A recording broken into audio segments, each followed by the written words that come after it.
Handori kasata maya. Inono kwa lako kusema Baba. Sema Baba, katika jina la Yesu, nipe ufahamu, nipe kuelewa, nipe kuzingatia. Toa sauti yako, sema Baba, katika jina la Yesu, nipe ufahamu Bwana, nipe kuiona nafasi yangu ndani ya Kristo Yesu, nipe kuiona nafasi yangu ndani ya Kristo Yesu, nipe kutengwa kwa ajili ya Bwana, kwa ajili ya Bwana, nipe nafasi iliyo ndani ya Kristo, nipe kutembea katika mafuta ya Roho Mtakatifu, ya Roho Mtakatifu. Baba, ipe Tanzania kusimama na kudumu katika nafasi ya makimbilio, katika wito wa makimbilio, wa makimbilio. Taifa hili lina wito wa makimbilio, wa makimbilio. Waliokata tamaa, walio na furugu, watakimbilia mahali hapa. Ndio wito wa Tanzania. Tupe kudumu katika huo wito na hiyo nafasi katika jina la Yesu. Baba, nipe kutembea katika uaminifu ndani ya kusudi lako.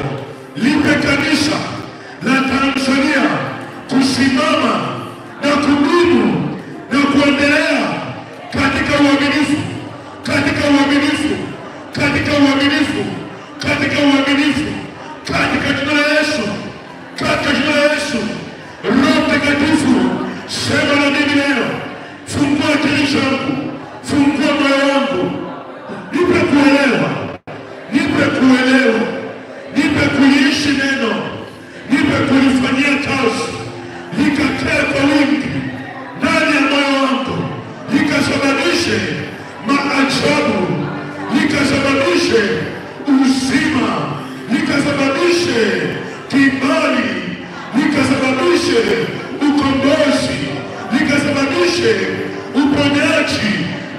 Bwana, isikie sauti yangu katika jina la Yesu, katika jina la Yesu, katika jina la Yesu, katika jina la Yesu. Natangaza sitakufa, sitakufa bali nitaishi, sitakufa bali nitaishi. Niasimulie matendo ya Bwana, matendo ya Mungu, matendo makuu katika jina la Yesu. Ewe adui, ewe adui wa uhai wangu, leo natangaza, natangaza hukuma ya Mungu juu yako, juu yako, juu ya vituo vyenu kwa jina la Yesu, kwa jina la Yesu, kwa jina la Yesu. Mahali popote mlipojificha, mnaponichawia, mnaponiwangia, leo naiangamiza hiyo roho, naiangamiza huo uchawi, naangamiza huo nguvu, na baboa, na baboa, na baboa kwa jina la Yesu, kwa jina la Yesu. Naikataa, naipinga. Piga makofi ya mkabisho hapa. Malakasata Lera Shandes Rakasakataya Leta Poshatabos. Tuasa upendo shulika kwa giza, ziangamize, ziharibu. Rabo Shanda Lekashatada Kaba Metela Kasakaba Niko Rabasakayaba Eko Rabasaka Endera Basakada Mapara Kasaya Ekatayaba, Ekatayaba. Haleluya. Sema Baba, katika jina la Yesu, Baba, katika jina la Yesu, roho za familia zinazotoka upande wa mama yangu ili kushambulia uchumi wangu, kunipangia katika fedha, hiyo mikono iliyokamata mapato yangu, fedha zangu, uchumi wangu, leo kupanga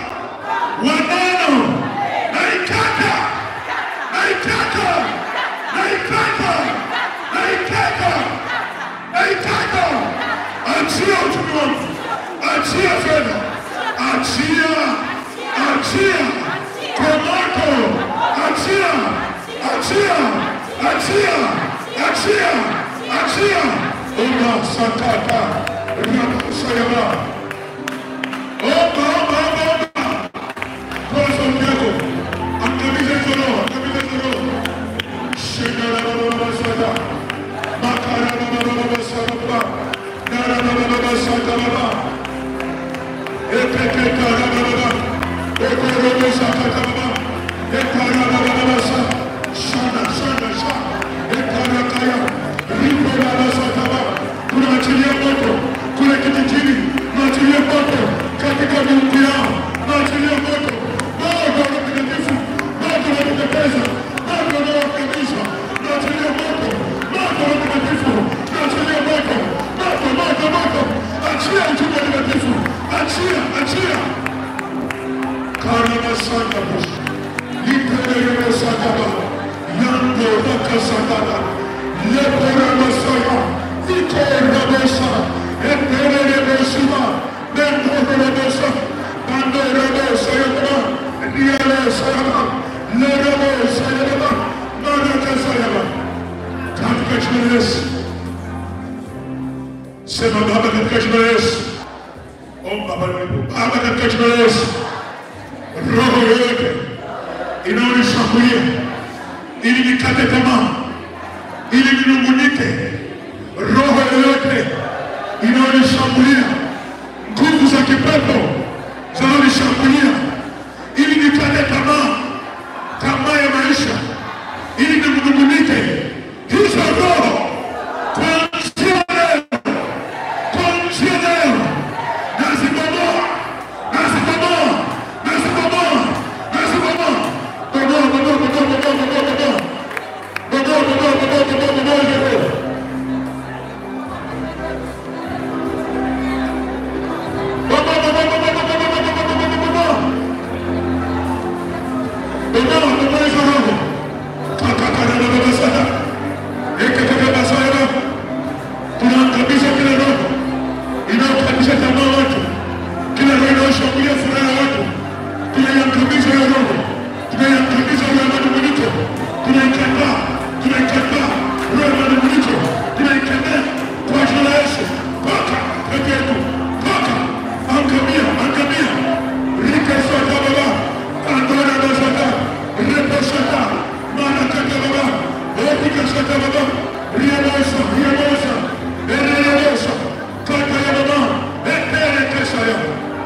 Bwana Yesu asifiwe.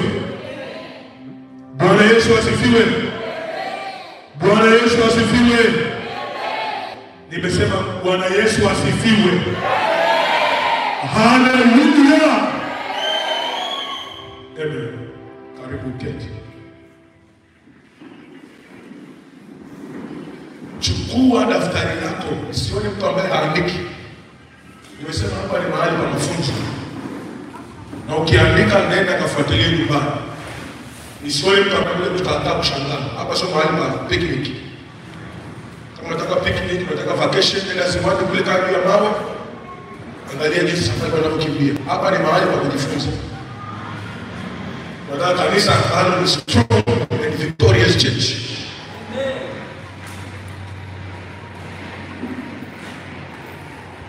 We don't want a defeated church. We want a victorious church. A body of Christ is a living organism. And you cannot become alive and grow without teaching. You need teaching so that you grow in the body of Christ. Amen. Prayer is a preparation.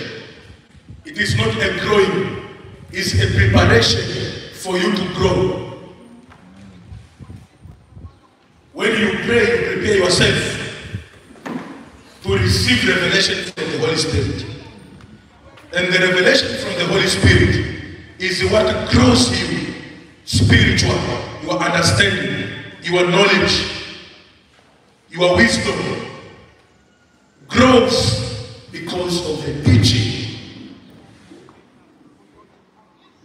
So prayer without meditation of the word of God is nothing. It's like a farmer who prepares a farm but not sowing a seed.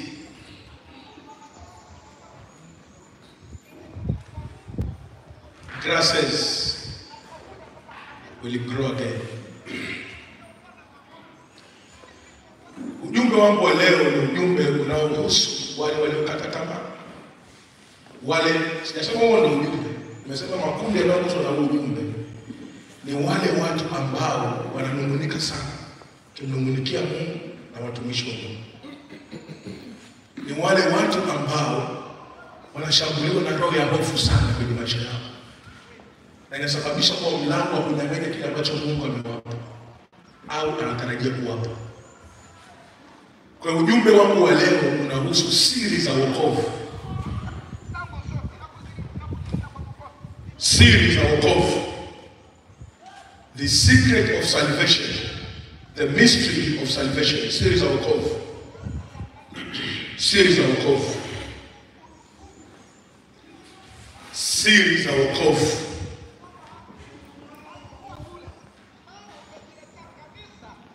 Andiko langu la msingi ni Warumi sura ya 10 mstari ule wa 9 na wa 10. Baba, tupe neema ya kuzingatia mafundisho yako na kuyaelewa na kuyafanyia kazi. Warumi sura ya 10 mstari wa 9 na wa 10. Fungua Biblia hapa.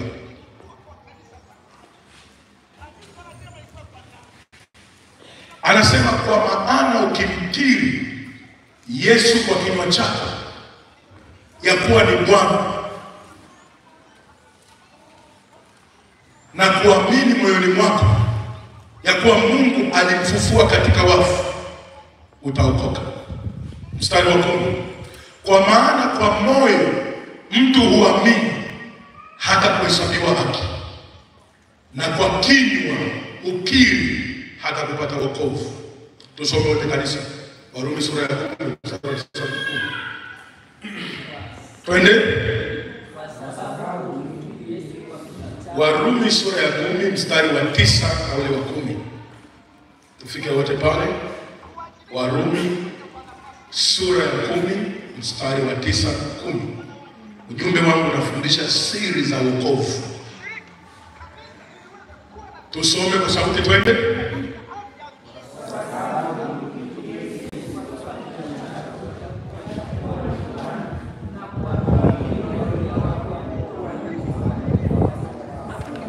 Sauti sizisikii. Hebu tusome kwa sauti.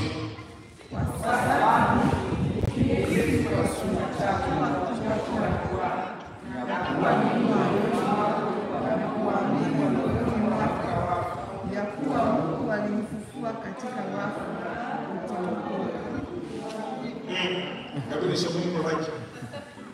Tunaona kwa wala pili wala tatu wa chuo kikuu. Lazima uangalie koma, uangalie alama. Koma iko hapo na pumzika kidogo. Nukta iko hapo. Soma kama chile.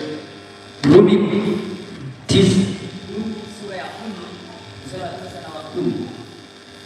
Kwa sababu ukimkiri Yesu kwa kinywa chako ya kuwa ni Bwana na kuamini moyoni mwako ya kuwa Mungu alimfufua katika wafu, utaokoka.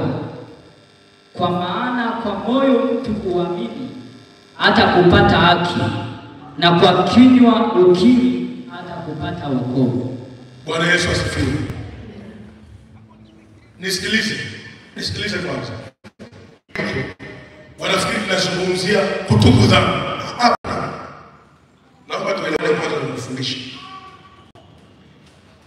Anasema kwa sababu ukimkiri Yesu kwa kinywa chako kuwa ni Bwana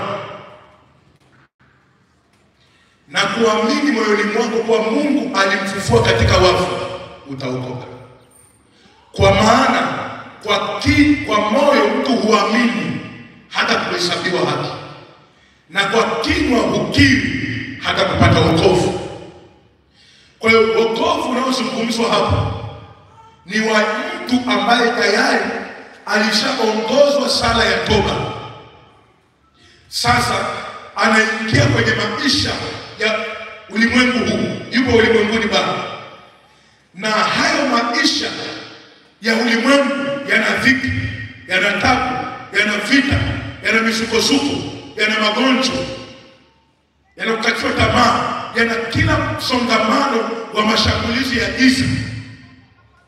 Sasa Paulo anawaambia wale Warumi, kwa sababu ninyi mlishamwamini Yesu, mlishatubu dhambi zenu, lakini kutubu dhambi zako pekee hakutoshi usipoelewa siri ya maisha mapya ulioanza kuyaishi, ambayo ndio wokovu. Usipoelewa hiyo siri, maana shetani yule aliyekushinda kabla ya kutubu dhambi ataendelea kukushinda pia wakati umetubu dhambi. Ndio maana akawaambia, kwa sababu ukimkiri Yesu kwa kinywa chako ya kuwa ni Bwana na kuamini moyoni mwako ya kuwa Mungu alimfufua katika wafu, utaokoka. Wokovu maana yake nini? Kuwa salama. Kuwa salama. Ndio maana ya wokovu, kuwa salama, kuepuka maangamivu, maharibifu. Ndio maana ya wokovu. Kwa hiyo usiseme tu mimi nimempokea Yesu. Unaweza kumpokea Yesu na shetani akaendelea kukandamiza, kama ungejua siri za maisha ya wokovu nini.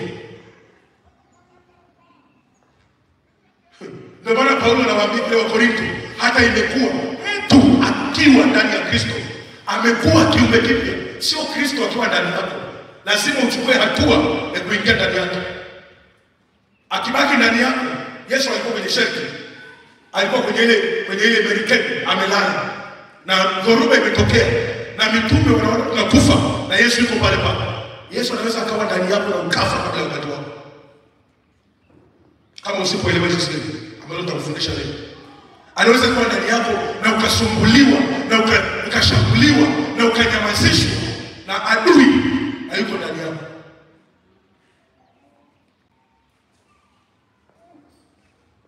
Siri za wokovu.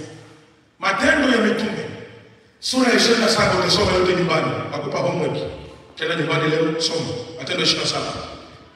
Paulo walikuwa wanapita katika Amerika, wanasafiri kwenye bahari. Ukisoma hiyo habari utaona jinsi ambavyo kulitokea kimbunga na dhoruba. Wameokoka, Paulo ndiye ameokoka, ni mtume ana Yesu, lakini amepita mahali ambapo kuna hatari na hofu za kifo. Dhoruba na mawimbi yamepiga ile merikebu, wametupa shehena, safari imekuwa ya kukata tamaa, wanaona mauti mbele yao, wanaona kifo mbele yao. Lakini Paulo akatokea na malaika wa Bwana usiku, akaambiwa mtapona, waambie watu wote wataokolewa, lakini mizigo na shehena mlizobeba zitapotea na merikebu yenyewe itavunjika, lakini ninyi wote mtapona. Huo ndio unaitwa wokovu. Wokovu maana yake ni maisha ya ushindi unayoishi kila siku baada ya kumpokea Yesu. So unauawa na kisukari, so unauawa na ajali, so unauawa na wachawi, afu unasema umeokoka. Hapana, kwa jina la Yesu.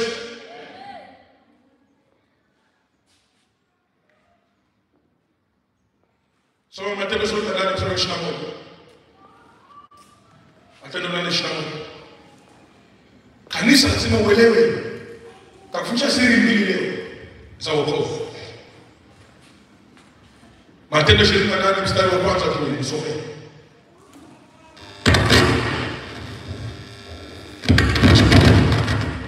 Matendo 28 mstari wa kwanza. Tulipokwisha kuokoka ndipo tulipojua ya kuwa haizungumzi kutubu dhambi. Tulipokwisha kuokoka, maana kuna maisha tumepitia hapa yalikuwa yatuangamiza na kutuua, lakini tukaokoka, tukawa salama. Ndipo tulipojua ya kuwa kisiwa kile chaitwa Merita. Bwana Yesu asifiwe. Bwana Yesu asifiwe. Amen. Soma Waebrania sura ya 2 mstari wa 3. Waebrania sura ya 2 mstari wa 3. Waebrania sura ya 2 mstari wa 3. Sisi je, tutapataje kupona tusipojali wokovu mkuu namna hii? How shall we escape if we neglect the so-called salvation, the great salvation? Sisi je, tutapataje kupona? Wokovu ni nini? Ni uponyaji, ni ukombozi. Usipozingatia yale maisha na siri zake baada ya kumwamini Yesu na kumpokea Yesu, unaweza kushangaa uponi, unakandamizwa na umetubu dhambi. Kutubu dhambi ni mlango. Sala ya toba ni mlango unaokupa kibali, unaokufungulia certificate authority ya kuweza kutumia sasa kwa halali siri za maisha unayoingia ili uendelee kuwa mshindi. Kwa kama umetubu dhambi zako lakini huelewi siri za wokovu, maana yake utaendelea kuwa chini ya mashambulizi ya nguvu za giza na utamwona shetani na nguvu, kwa sababu umetubu dhambi lakini hujaelewa namna ya kuishi maisha mapya. Paulo anawaambia Waebrania, sisi je, tutapataje kupona tusipojali wokovu mkuu namna hii? Hazungumzi kwamba mtubu dhambi zenu. Anazungumzia kwamba ninyi mmeshatubu dhambi, lakini hali mnazoziona kwenye maisha yenu, zinazoendelea kwenye maisha yenu, kwenye afya zenu, kwenye ndoa zenu, kwenye biashara zenu, mbona zinaonyesha kwamba mko chini ya mashambulizi ya nguvu za giza na wakati huo mmeokoka? Maana yake ni kwamba hamjazingatia kujua namna ya kutembea na maisha haya mliyopokea. Kuna vitu hamjui. Sasa Warumi anasema, kwa sababu ukimkiri Yesu kwa kinywa chako kuwa ni Bwana na kuamini moyoni mwako kwamba Mungu alimfufua katika wafu, utaokoka. Kwa maana kwa moyo mtu huamini hata kuhesabiwa haki, na kwa kinywa hukiri hata kupata wokovu. Kuna siri za aina mbili za wokovu. Wokovu ni maisha ya ushindi, ni maisha ya usalama, ni maisha ya amani. Wokovu ni maisha yanayokupa mamlaka ya Kristo inayotenda kazi kwenye ndani yako. Wokovu ni maisha yanayosianyamazisha nguvu za giza. Wokovu ni maisha yanayosababisha mbingu ishuke itembee na wewe. Wokovu ni maisha ya ulinzi wa kiungu sio wa kawaida. Wokovu ni maisha ya uponyaji wa afya yako, wa figo yako, wa moyo wako. Wokovu ni maisha ya uchumi bora, fedha inaingia, baraka zinaingia. Wokovu ni maisha matakatifu ya kumpendeza Mungu. Wokovu ni maisha ya ushindi. Siri za wokovu. Namba 1, imani. Anasema kwa maana kwa moyo mtu huamini. Andika, imani inakaa ndani ya moyo, sio kwenye kichwa. Kanisa la leo linatembea kwenye logic and facts. Watu wengi waliookoka wanatembea katika logic and facts. Wanatafakari mambo ya Mungu kwenye vichwa vyao. Wanasema mahesabu yangu yanakataa, hilo jambo haliwezekana. Nimetumia akili hapo. No, sikiliza, masuala ya imani hatutumia akili.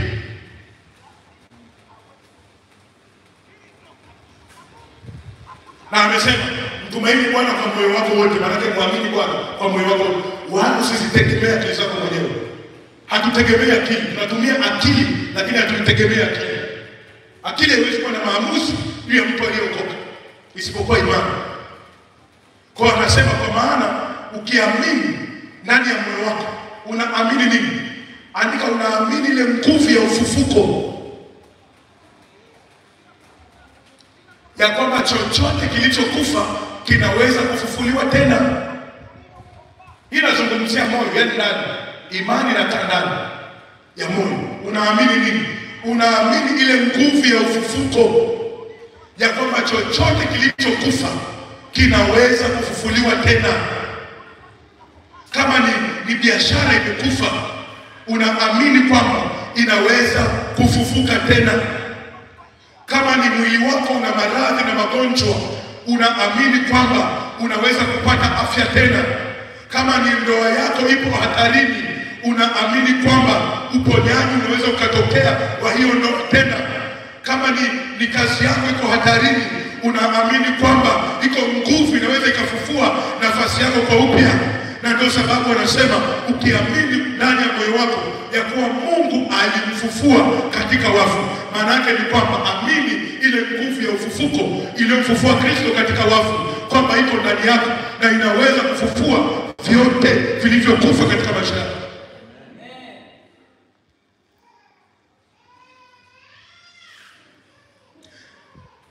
Mnaotufuatilia na hali popote mlipo, Mungu awabariki. Endelea kufuatilia mafundisho ya ibada hii.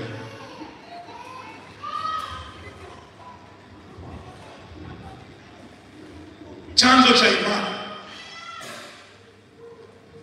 Imani inakujaje ndani ya mtu, ya moyo wa mtu? Andika, imani inakujaje ndani ya moyo wa mtu?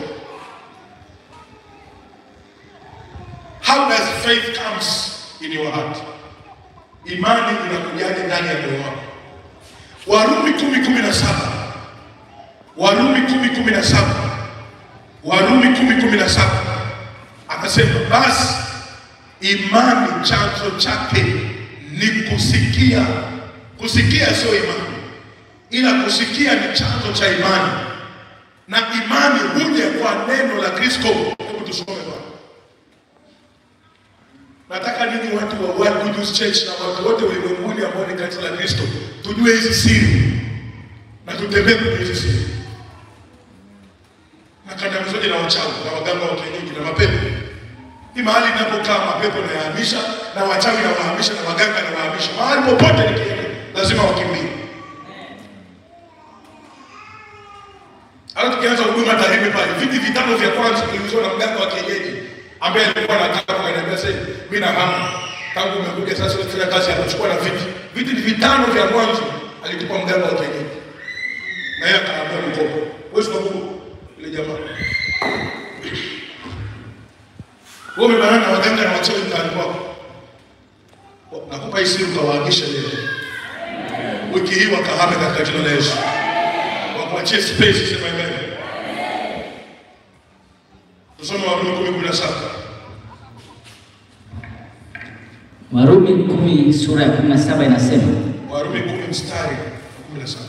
Warumi sura ya 10 mstari wa 17 inasema.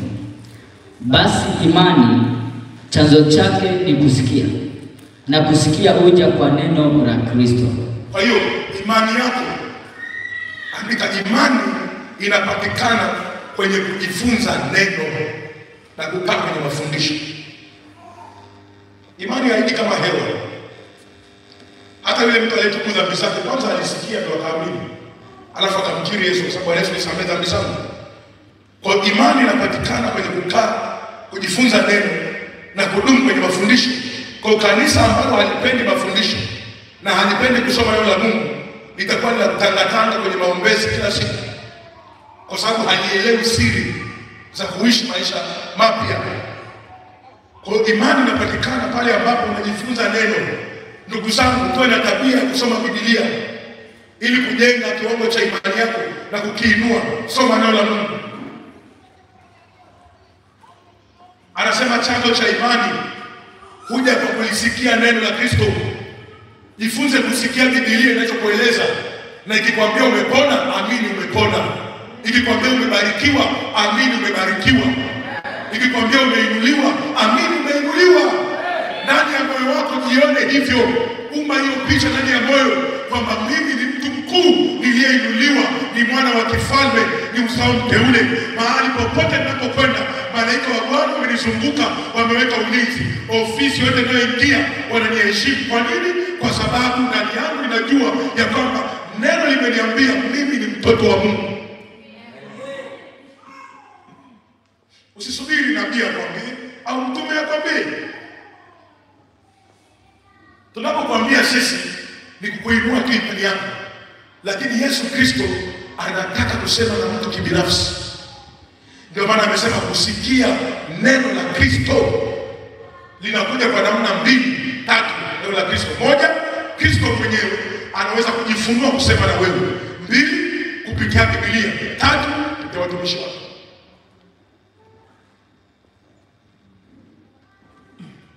Na kusudi la Mungu kusema na mtu ni ili kiwango chake cha imani kiongezeke. Ndio kusudi. Andika kusudi la Mungu kusema na mtu ni ili kiwango chake cha kumwamini kiongezeke. Kusudi la Mungu kusema na wewe ni ili kiwango chako cha kumwamini yeye kiongezeke.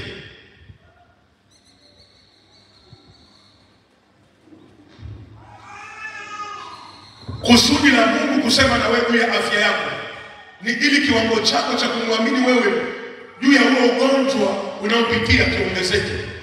Kusudi la Mungu kusema na wewe juu ya ndoa yako ni ili kiwango chako cha kumwamini yeye juu ya mumeo au mkeo kiongezeke. Kusudi la Mungu kusema na wewe juu ya nchi yako ni ili kiwango chako cha kumwamini Mungu juu ya mabadiliko ya hilo taifa kiongezeke. Kusudi la Mungu kusema na wewe juu ya ofisi yako ni ili kiwango chako cha kumwamini yeye juu ya mabadiliko unayotaka na kutarajia juu ya hiyo ofisi yatokee. Haleluya. Bwana Yesu asifiwe. Bwana Yesu asifiwe. Andika viwango vya imani. Viwango vya imani.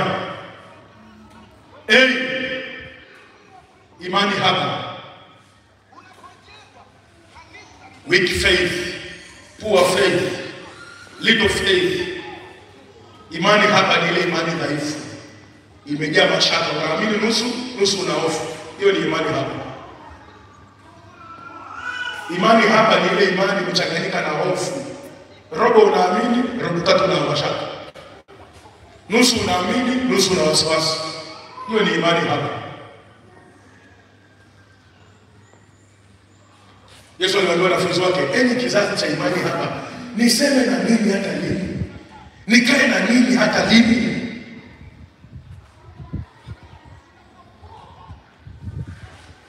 Sasa ukishakuwa na imani ambayo kila wakati unashambuliwa na hofu, maana hiyo imani yako haijatosheleza, haijajaa. Na kwa namna hiyo shetani atakuwa na mahali pa kuchezea.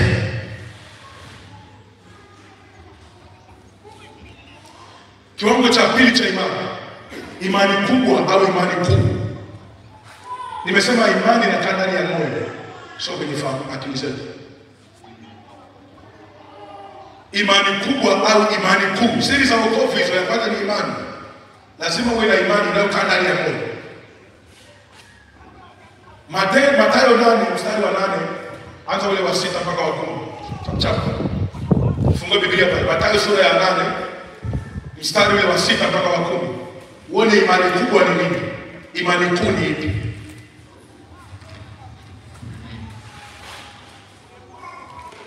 Mathayo sura ya 8 mstari wa 6 hadi wa 10.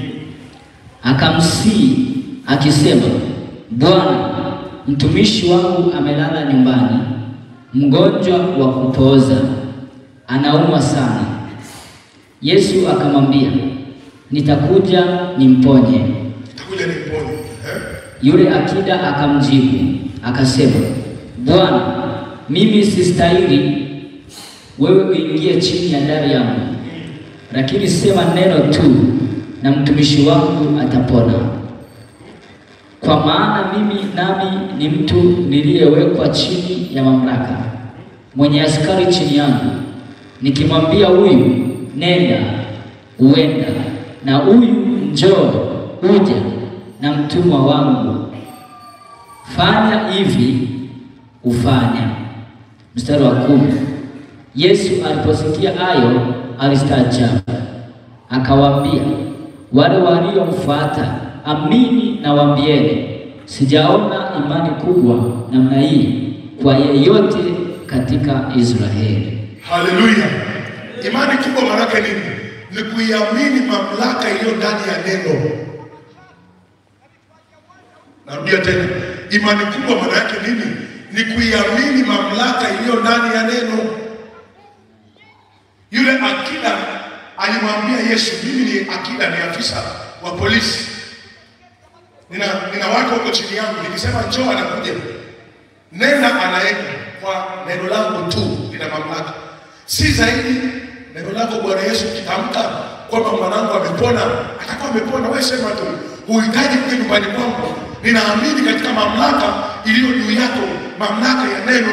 Ndio Yesu akawaambia, katika Israeli sijaona imani kubwa kama hii, akiwaonyesha kwamba imani kubwa ni kuamini mamlaka iliyo ndani ya neno. Yaani unapofungua Biblia ikakwambia kwamba adui yako ameshindwa, ukiamini hivyo ndivyo mbinguni wanakuheshimu kama una imani. Amen.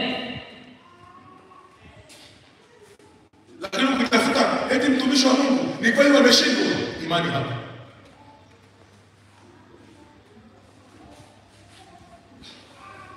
Na kufundisha kuishi maisha yanayotegemea Mungu, sio kutegemea watu.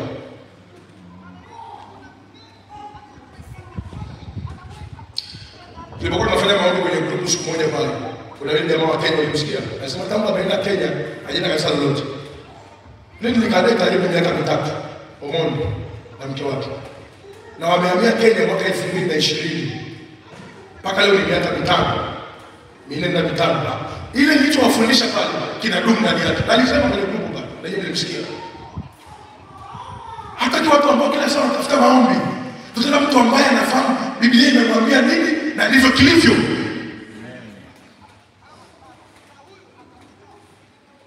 Sema amen.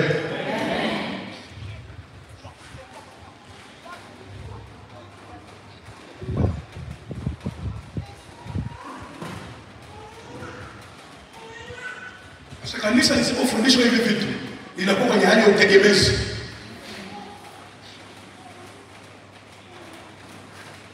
Usipoelewa hizi siri utafanikiwa.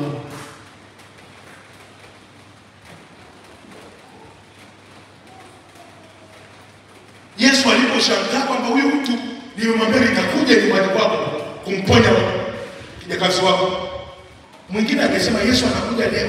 Yesu jamani, andaeni, wekeni vitu vizuri, fagieni nyumba, wekeni chakula kizuri, tunza hilo dogo. Yesu anakuja amesema na wanafunzi wake kutajaa watu hapa.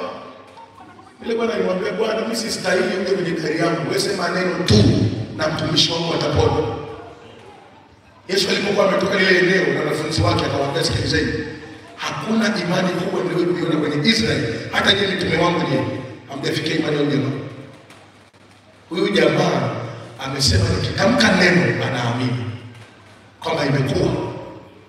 Na kweli ukisoma pale utaona mtumishi wake alipona saa ile ile Yesu alipotamka. Imani kubwa ni kuiamini Biblia uliyo nayo. Imani kubwa ni kuiamini neno la Mungu unalosoma kila siku.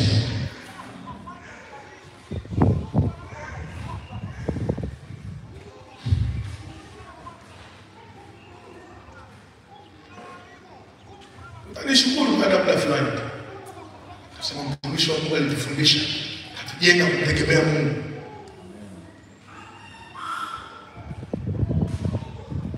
Hiki ndio kitu ambacho mbinguni wananifurahia mimi. Sijengi watu kunitegemea, najenga watu kumtegemea Mungu. Kwangu njoo na mambo yaelewe, nitakuelewesha. Nitajitafsiri mambo fulani nitakusaidia. Lakini nataka wewe mwenyewe na Kristo uwe na uhusiano mzuri.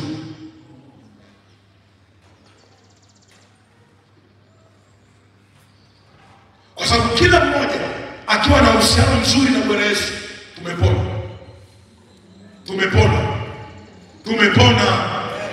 Hakuna atakayepotea kwa sababu kila mtu anamsikia Mungu atamwokoa mwingine.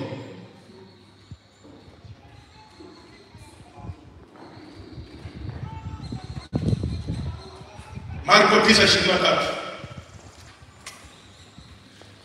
Yesu akamwambia, ukiweza yote yawezekana kwake aaminie.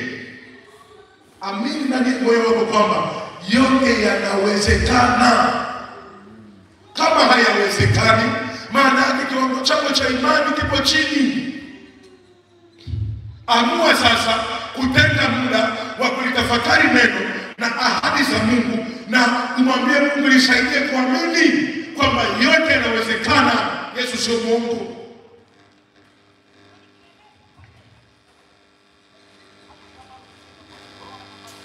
Bwana Yesu asifiwe. Amen. Andika hivi. Imani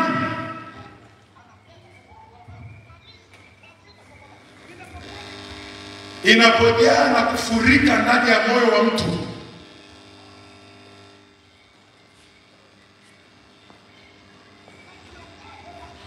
huzaa maisha ya ushindi na haki. Imani inapojaa na kufurika ndani ya moyo wa mtu, huzaa maisha ya ushindi na haki katika kila eneo.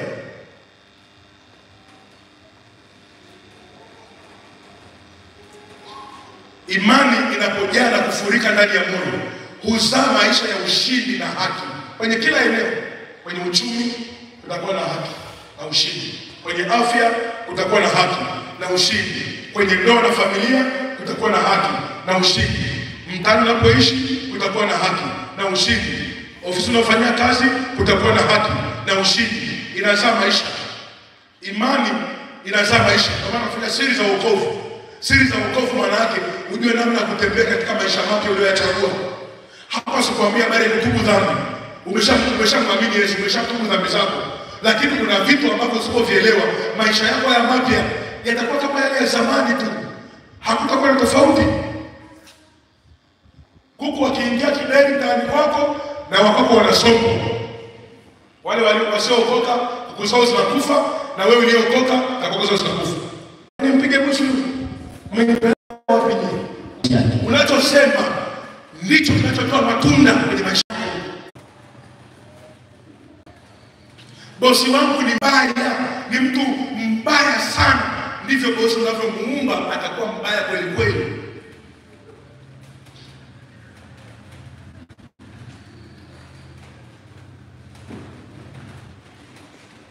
Mke wangu anisikilizi, ndivyo atakavyokuwa. Ukimwambia pika chai na kutengenezea uji. Nikaambia samaki, anasema nilichelewa, najua samaki wale. Niona leo unahitaji furu wewe. Sio samaki. Yaani kama wacha mwambie anafanya tofauti. Maana ulishamuumba kwamba mkeo asikii. Bwana Yesu asifiwe.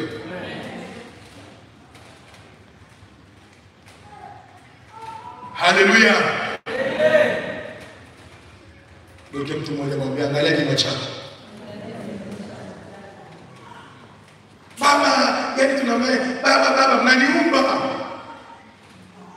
Ukinitamkia unanitamkia maana yake unaniumba, na ndivyo nitakavyokuwa kwako. Wewe usishangae nikiwa hivyo kwako. Hata nilipokuwa namuoa huyu mama wangu alimuita akamwambia, wewe huyu kijana wangu ana upendo na ni mchapa kazi na nampenda mimi, lakini ni mkali. Naona mama aliniumba, mimi siko mkali. Bwana Yesu asifiwe. Kwa hata leo akisema tumshauri ni mkali, najua ile ndio mama alinitamkia, ndio ndio naomba kuipangua. Haleluya. Amen. Endelea kusoma hiyo mstari wewe. 20 nasema 21. Tumalizia. Sema mbele. Atashiba mazao ya midomo yake. Utashiba. Kwa hiyo matokeo ya maisha unayoishi ni chanzo cha maneno uliyotamka. Chanzo chake ni maneno uliyo. Kwa hiyo ukianza kushiba hayo maisha, usinungunike, kwa sababu ni maisha uliyoyaumba mwenyewe kwa kinywa chako. Ni mkwetu wa tusomaji wewe, sisi tusome wapi? Hamsomi. Damu yetu ya kunguni hatupendi. Una damu ya kunguni lakini umeita damu ya kunguni. Na kunguni kazi yake ni kupiga mkono na kuchoma. Kwa kila mara unapoenda kukimbiza, ni kunguni.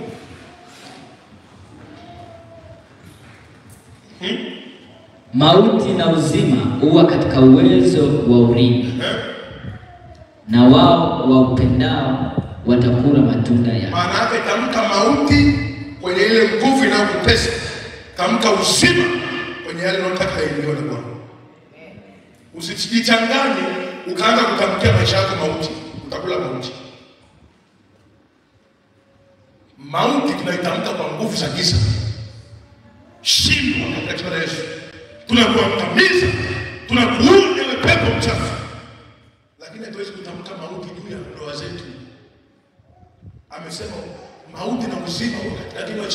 na utakula matunda yake, utashiba. Jifunze namna ya kupangilia maneno unavyokiri. Adui yako Shetani ndio unayeshughulika naye kimauti, lakini zile baraka zako na maisha yako unashughulika nazo kwa kinywa chako kiusima.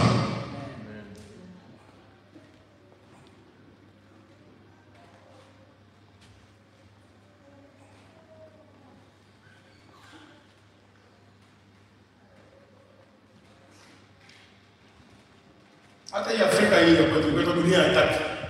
Tukajitahidi kukataa sana kwenye maombi. Hii sio dunia ya tatu, ni dunia ile ile moja. Mungu akomba dunia tatu. Katika kile tunakataa tunakataa. Mpaka ikaanza kufifia, ikawa dunia hii. Wakageuza sema nchi zinazoendelea. Tunasema angalau tunaendelea. Lakini miaka ile ya 90 ilikuwa dunia ya tatu. Wakati Mungu aliumba dunia hii, kuna maneno ya kiulimwengu na ya kisayansi na ya kiuchumi. Uchumi umeanguka na unashangilia. Uchumi umeanguka. Utafuna uchumi ulioanguka. Wakwao ukianguka, wakwetu umeinuliwa.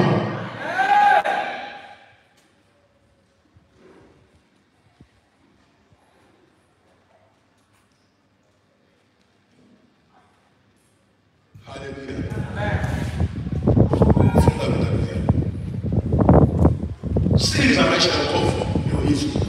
Kwa sababu ukimkiri Yesu kinywa chako kuwa ni Bwana, kukiri na kumwamini moyoni mwako, hizo mbili hizo zizingatie. Ziko nyingi, lakini hizi siri mbili hizi zinaamua maisha yako ya kila siku.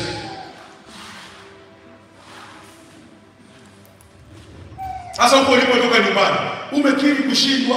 Unajua mimi naishi tu hapa kwa sababu nimezaa watoto, ningekuwa sijazaa watoto, huyu mwanaume ningekuwa nimeshaondoka, yeye ananishikanisha na watoto wangu tu. Alafu ukija hapo unatoa sadaka kusindikiza maneno yako. Maana sadaka inasindikiza maombi. Na maombi sio lazima uombe unayoomba. Yale maneno unayotamka na unayowaza ni maombi mbele za Bwana pia. Usisahau hilo. Unapotoa sadaka, maana unamwambia Mungu, pitisha kwamba hapa niko kwa watoto wangu. Huyu mwanaume tumeshaachana. Bwana Yesu nisaidie kwa madhabahu na kwa sadaka yangu, mume wangu tumeachana. Bwana Yesu thibitisha hili. Ukitoka hapo na mume arudi nyumbani siku ya tatu, unarudi tena kwenye maombi. Jamani, mume wangu arudi. Wewe ulisema wewe mwanaume unakaa kwa ajili ya watoto na sadaka ukatoa.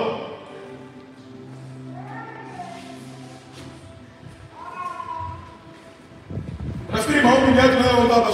Yale unayowaza na unayosema ni maombi pia. Amesema basi atukuzwe yeye awezaye kufanya mambo ya ajabu mno kuliko yote tuyaombayo au tuyawazayo. Kuomba ni kutamka na kuwaza. Unawaza nini? Maisha yako yanaumbwa na mawazo yako, na ukiri wako, mawazo yako ndio imani iliyo ndani yako. Jiwazie mema, tamka mema katika jina la Yesu. Nasema kuanzia leo pokea nguvu ya kujiwazia mema. Amen.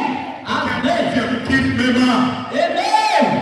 Katika jina la Yesu pokea neema. Amen. Pokea neema. Amen. Receive.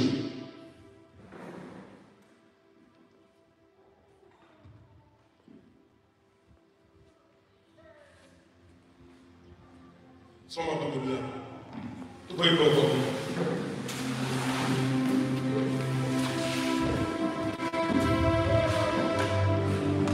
Hebu tembelea watu watatu kwanza, waambie wewe ndugu yangu, amini na ukiri. Waambie sikusikia unakiri mambo yako.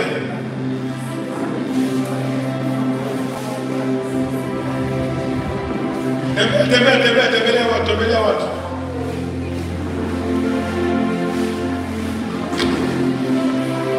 Anafanya njia pasipokuwa na njia. Anafanya njia pasipokuwa na njia.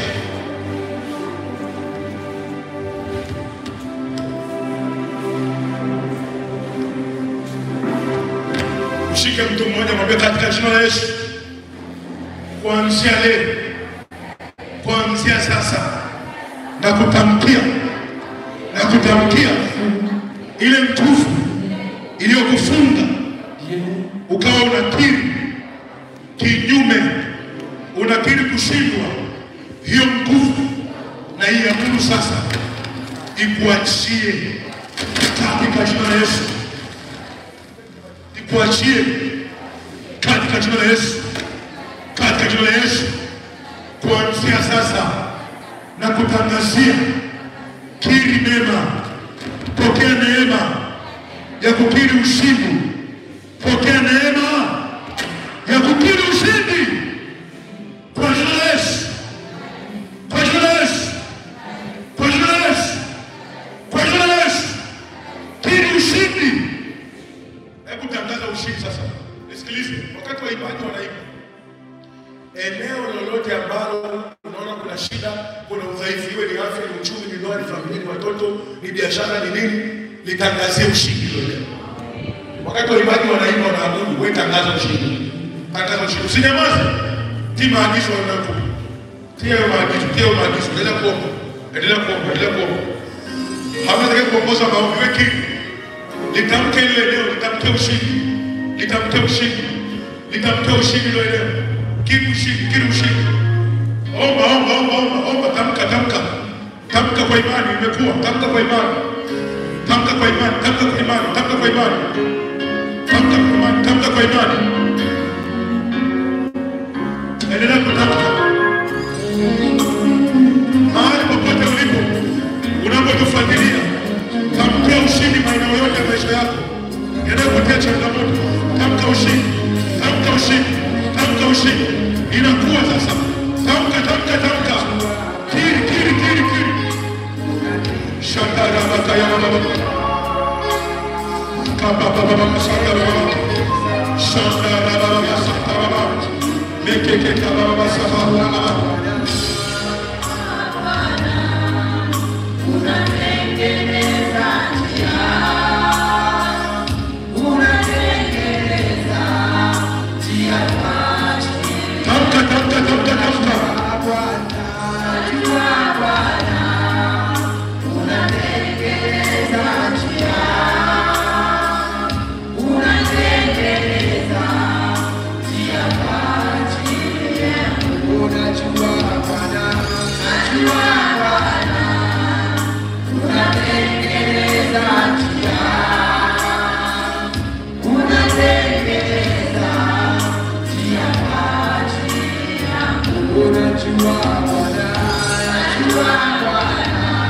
Tamkia afya yako, tamkia ndoa yako, tamkia watoto wako, tamkia biashara zako, tamkia kazi zako, tamkia mtaa wako, tamka ushindi, tamka ushindi.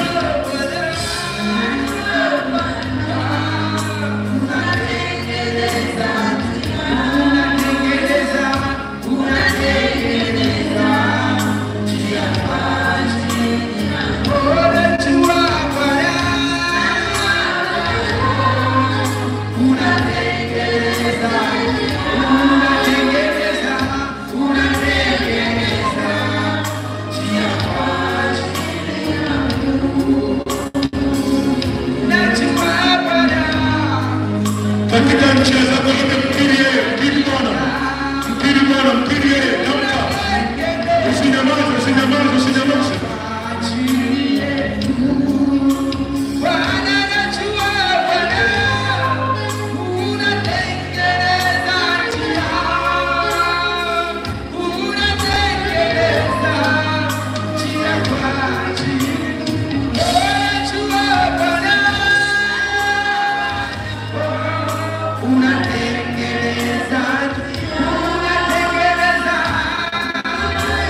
Usinyamaze.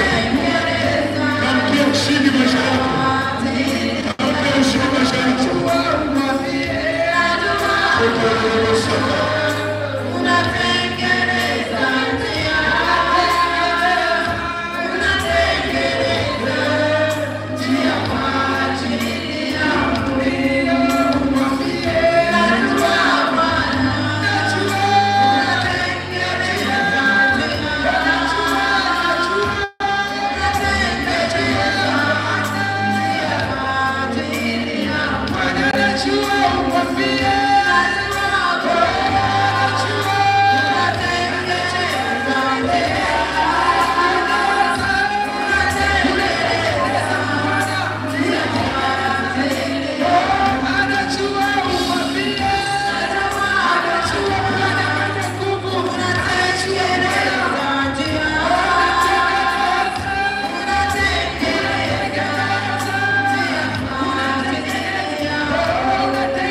Hallelujah, hallelujah. Bwana Yesu asifiwe. Bwana Yesu asifiwe. Mwambie mtu mmoja, kuomba maana yake ni kutabiri. Mwambie tena, kuomba maana yake ni kutangaza. Mwambie jifunze kutoa matamko katika ulimwengu wa roho yanayokupa faida na kumdhoofisha adui yako. Hallelujah. Kama mtu ambaye ameomba anaidiwa fedha au anapoteza fedha na ndoto chao, shamba la makada basa engoro sanda la boshaka bas rika na watu tunapotufuatilia tunapotamka kwa ajili ya huyu, maana yake ni kama tunatamka kwa ajili ya taifa lako. Baba, katika jina la Yesu tunanyang'anya hiyo roho iliyokuwa inapoteza mapato yake na kuiba baraka za mikono yake. In the mighty name of Jesus, tunarejesha hizo baraka katika jina la Yesu Kristo mwana wa Mungu aliye hai. Roho ya miungu ya baba zake na mama zake iliyokuwa inaiba fedha kwenye mikono yake, kwenye biashara zake, inapoteza, anakuwa na matumizi yasiyofaa.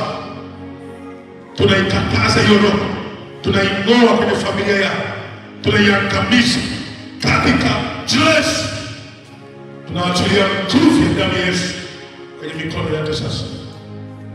Mahali tunapotufuatilia, kama ulikuwa unatarajia kupoteza vitu, kupoteza fedha, tunaiangamiza hiyo roho na kuing'oa hiyo roho katika jina la Yesu. Tunatangaza hutapoteza baraka ambazo Mungu amekusudia. Wale wanaokuzuia usipokee baraka zako, wale wanaokuzuia na kuingilia fedha yako na uchumi wako, wale wanaoingilia maisha yako ofisini, leo naituma nguvu ya Mungu ya kuyayeyusha, kuwasambaratisha, kuangamisha, kuwatoesha katika jina la Yesu. Katika jina la Yesu natangaza ushindi juu ya uchumi wako na mapato yako katika jina la Yesu Kristo.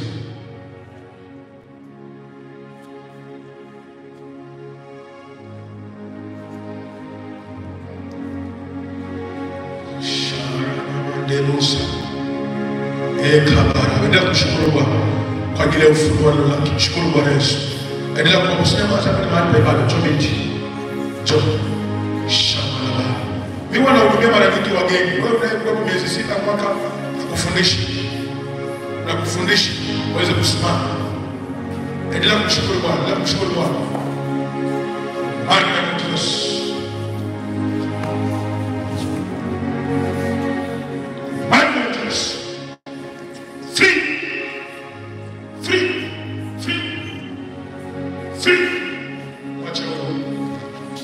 Mshukuru Bwana, mshukuru Bwana.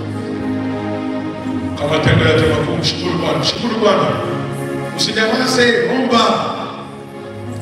Kishinde kinachokutia uzito. Kishinde kinachokutia uzito kwa maombi yako. Kishinde kinachokuzuia. Fanya bidii, fanya bidii. Shanda baba sakaya. Leko baraka sana boss. Baba tupele neema ya kuamini kile ambacho neno limesema. Hebu sema Baba katika jina la Yesu. Baba katika jina la Yesu. Nipe neema ya kuamini kile ambacho neno lako limesema. Nipe neema ya kuliamini neno. Nipe neema ya kuamini neno. Baba nipe imani kubwa. Ruhusu kiwango changu cha imani kikakue na kuongezeka. Ruhusu kiwango changu cha imani kiwe kikubwa kwa kadiri navyo litafakari neno. Kwa kadiri navyo litafakari neno. Ruhusu Bwana kiwango changu cha imani. Toa sauti yako. Kiwango changu cha imani. Kiwango changu cha imani kikue na kuongezeka. Kikue na kuongezeka.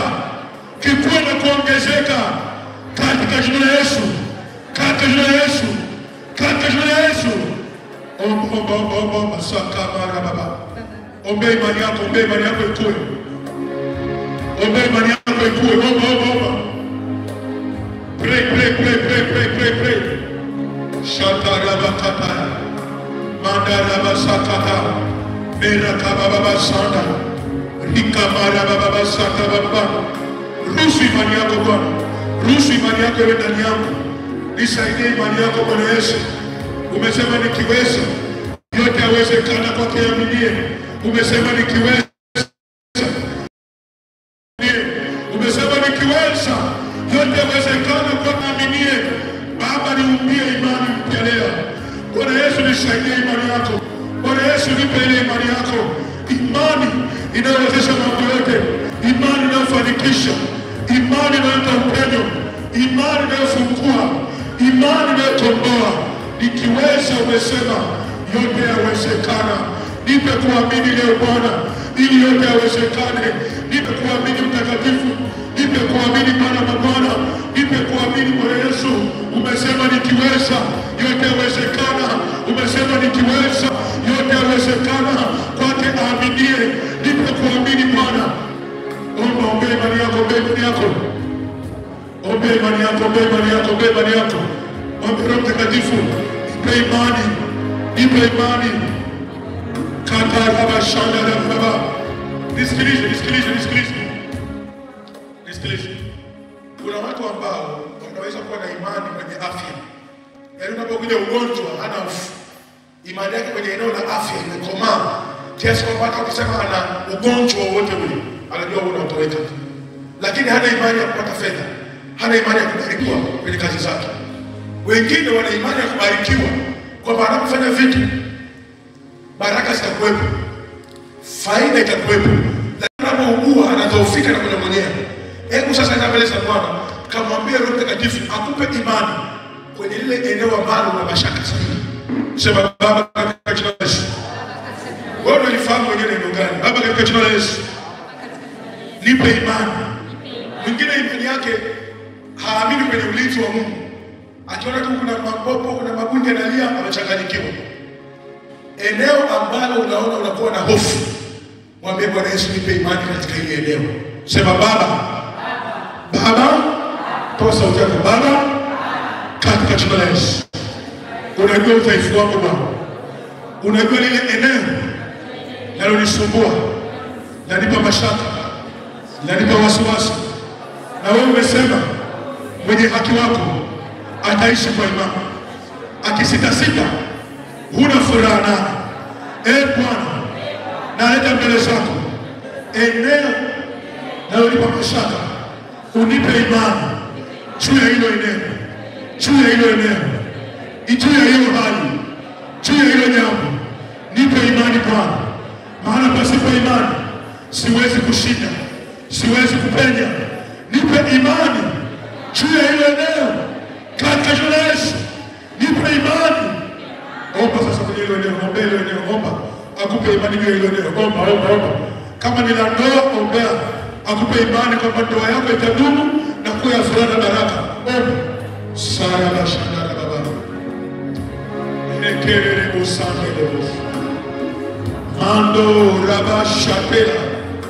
Baba, nipe imani yako katika kazi unayofanya, kazi ya kuipatia Tanzania, kazi ya kuchunga maelfu ya watu katika Tanzania na ulimwenguni mote. Bwana, ongeza kiwango changu cha imani, nisaidie kutokuamini kwangu Bwana, ile hali ya kuona mabadiliko ya watu nayoitamani ndani ya kanisa, mabadiliko ya tabia zetu. Nisaidie kuamini Bwana, ili niweze kuamini katika mabadiliko ya tabia zetu Bwana, katika mabadiliko ya kiroho katika makanisa yetu Bwana. Nipe kuweze kuamini katika uvuvio wa Roho Mtakatifu wa kimaombi ndani ya kanisa. Nipe kuweze kuamini katika ufunuo wa neno lako, ili maisha yetu Bwana yasiwe maisha ya madeni, yakawe maisha ya imani. Maana umesema mwenye haki ataishi kwa imani. Tupe kuishi kwa imani Bwana kwenye kila eneo la maisha yetu. Tusaidie tukaishi kwa imani. Tupe imani inayotupa kuishi. Tupe imani inayotupa kuishi. Mekana masaya matore besana etara baba rabasana baba etara baba masaya otoro besana rikema na masaya endora basa makara na masaka bo. Katika jina la Yesu Kristo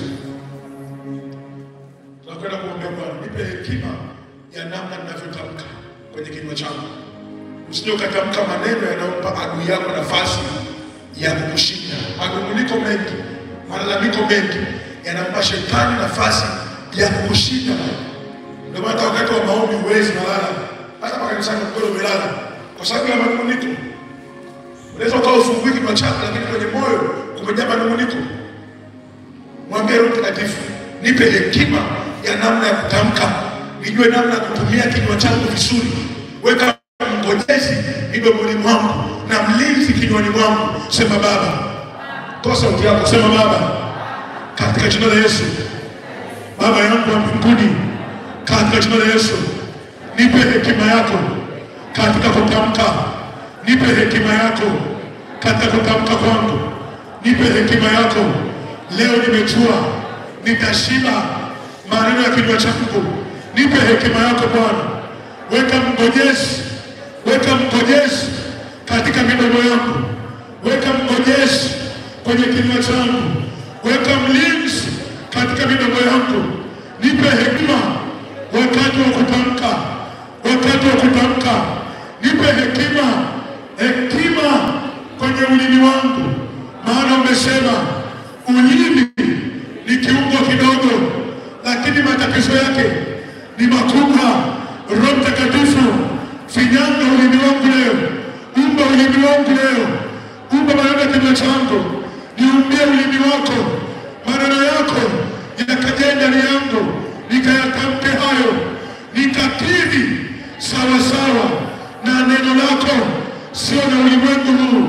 Baba, katika jina la Yesu, nipe ukiri wa imani, ukiri wa neno, ukiri wa imani. Omba. Shangara basa. Omba. Omba upewe ukiri wa imani. Omba upewe hekima ya kutamka. Omba upewe hekima wa imani. Omba upewe ukiri wa imani. Omba upewe hekima ya kutamka. Omba upewe hekima ya kutamka. Omba upewe ukiri wa imani. Na hekima ikajae kwa wingi. Karabasaka. Erebo shayaraba. Mandorobo sataba. Leka rabasaka. Otobe shande. Ikora masanda. Lepo rabasaka. Tupe ukiri wako Bwana. Otobe rabasade mota. Ule ukiri wa ushindi. Likarabasaka. Ondora basera. Mekatome satabo. Mipora basa. Ekara baba basera baba. Derebo sakata baba. Derebo sakata baba. Ekara basata baba. Derebo sakata baba. Ekara baba basata. Rike marabosa ukiri wako. Ukaweka ukiri wetu Bwana. Derebo sakata baba. Hekima yako ya kutamka. Iliyokuwa kutamka nuru wakati wa giza. Ikaweka hekima yangu Bwana. Derebo sa. Mandora basata baba. Ekara basa. Makara basa. Rekota ya mando. Ripasata baba. Okara baseta baba. Ekara basaya. Ekara bakenda basa. Lipara basata baba. Yande basa. Katika jina la Yesu. Amen. Kama unaomba mahali popote shika hapo. Nataka niombe kwa ajili ya wagonjwa. Mahali popote unaponifuatilia, iko unaomba shika hapo. Kama ni mwili mzima shika moyo wako. Baba, katika jina la Yesu, natamka sasa uponyaji na uzima juu ya hawa ambao wananifuatilia kwenye YouTube channel na wale walioko mahali hapa. Anayeumwa kifua, miguu, tumbo, mwili mzima, uti wa mgongo, yeyote anayeumwa maradhi ya kwenye damu, HIV, kansa, anayeumwa sukari, yeyote anayeumwa maumivu ya kwenye mgongo, ya kwenye mishipa, kwenye misuli, ninaamuru sasa maumivu ya kichwa katika jina la Yesu, maradhi ya tumbo, nyamaza kimya, roho ya ugonjwa toka ndani yao, toka udhaifu wa mwili, toka hiyo mauti na ivunja kwa jina la Yesu. Vunjika ewe mauti, vunjika ewe mauti, vunjika ewe mauti, vunjika ewe mauti, vunjika katika jina la Yesu. Natangaza uzima kwao, uzima, uzima, uzima, uzima kuanzia utosi hata wale wa miguu, uzima na uponyaji kuanzia utosi hata wale wa miguu, uzima, uzima, uponyaji, uponyaji ukapanye kwenye mifupa, kwenye damu, kwenye mzunguko wa damu, kwenye mchafuko wa damu, takasika. Magonjwa ya moyo ponyeka kwa jina la Yesu, magonjwa ya moyo ponyeka kwa jina la Yesu. Wewe ambao ni mtumwa na kuamuru sasa, rudi katika kiasi chako, rudi katika hali yako ya mwanzo katika jina la Yesu. Miguu inawaka moto, tumbo linawaka moto, naamuru sasa kwa jina la Yesu, huo moto wa kichawi, huo moto wa kipepo kwenye tumbo lake, kwenye miguu yake, peleka kwa jina la Yesu, peleka kwa jina la Yesu, peleka kwa jina la Yesu, awe mzima katika jina la Yesu Kristo. Kuanzia sasa, kuanzia sasa, kuanzia sasa, kuanzia sasa, kuanzia sasa, kuanzia sasa, uvimbe, kuanzia sasa, vimbe kwenye matumbo, kuanzia sasa, vimbe kwenye matumbo, yeyuka katika jina la Yesu, vimbe toka katika jina la Yesu Kristo. Mirija ya uzazi funguka, mayai ya uzazi kwenye tumbo la uzazi yakapewe nguvu, tumbo la uzazi likatakasike katika jina la Yesu. Mishipa na misuli, mfumo mzima wa mwili wake, maradhi ya meno na kuamuru achia hizo fisi katika jina la Yesu. Meno yakapone, yakapone ponyaji katika jina la Yesu. Presha toka ndani yao, toka ndani yao, toka ndani yao kwa jina la Yesu. Hofu ya kifo na mauti toka, achia maisha yao, toka, achia maisha yao katika jina la Yesu. Hawatapoteza fedha tena hospitali, hawatapoteza fedha tena kwenye madawa. Leo wamekuwa wazima kwa kazi ya msalaba, wamekuwa wazima kwa kazi ya msalaba, wamekuwa wazima kwa kazi ya msalaba wa Yesu Kristo katika jina la Yesu. Pige makofi ya shangwe kwa Yesu. Shangwe kwa Yesu. Hebu leo wimbo wa sifa msifu.